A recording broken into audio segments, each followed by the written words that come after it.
जय हिंद दोस्तों, स्वागत है आप सभी का मेरे YouTube चैनल में द इंडियन एमर्स में। और आज हम बात करने वाले हैं कंपाउंड इंटरेस्ट के विषय में, जिसका अर्थ होता है चक्रवृद्धि ब्याज। चक्रवृद्धि ब्याज समझते जाइए, चक्रवृद्धि ब्याज। अब चक्रवृद्धि ब्याज किसे कहते हैं?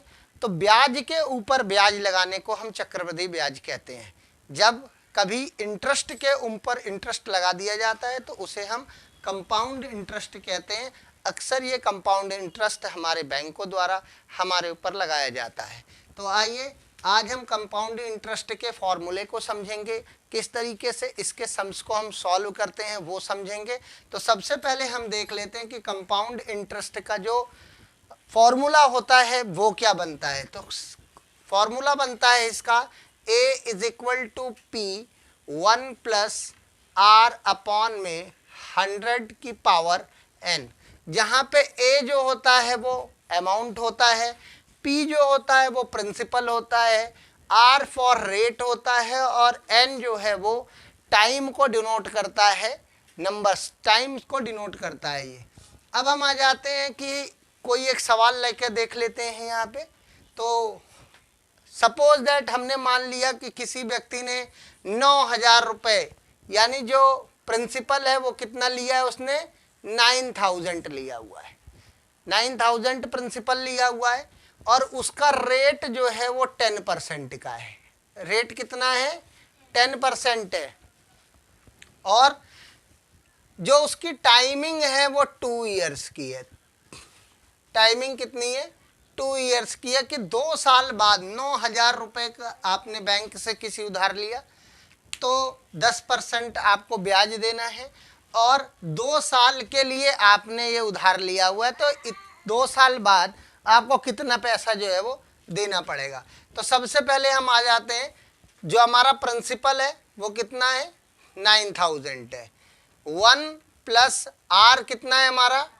10 अपॉन में 100 और इसकी पावर कितनी है? टाइमिंग कितनी दी हुई है हमें?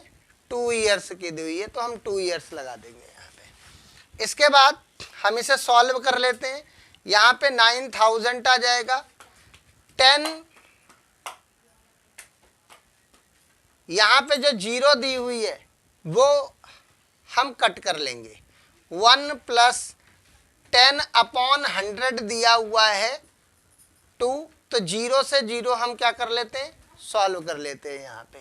और ये इस तरीके से मिक्स्ड फ्रैक्शन बन जाता है। मिक्स्ड फ्रैक्शन को हम फिर क्या कर लेंगे? सिंपल फ्रैक्शन में चेंज कर लेंगे।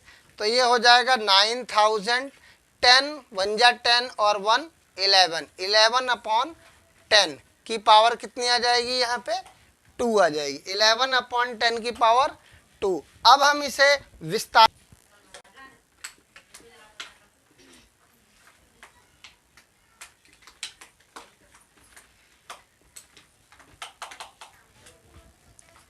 तो हमने इसे विस्तारित कर दिया। 9,000 मल्टीप्लाई 11 अपॉन 10 मल्टीप्लाई 11 अपॉन 10, क्योंकि हमें 2 वर्ष का समय दिया गया था। अब हम इसे यहाँ सॉल्व कर लेते हैं।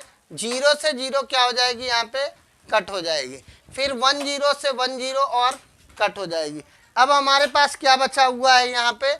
अब हमारे पास बच गया है यहाँ पे 90 मल्टीप्लाई 11 मल्टीप्लाई 11।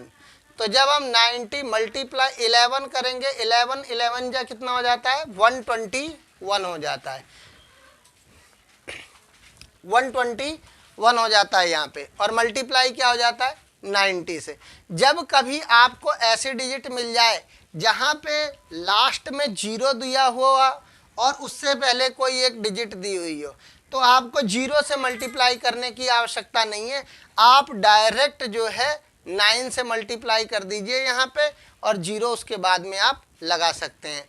तो 9 1 जा कितना हो जाएगा? 9, 9 2 जा 18 के 8 इन हैंड 1 और 9 1 जा 9 और 1 10 और 1 0 जो दोस्तों इसके अंदर थी वो हम यहाँ पे बढ़ा देंगे। इस तरीके से हमारा आंसर निकल के आ जाएगा 10,890 रुपीज़।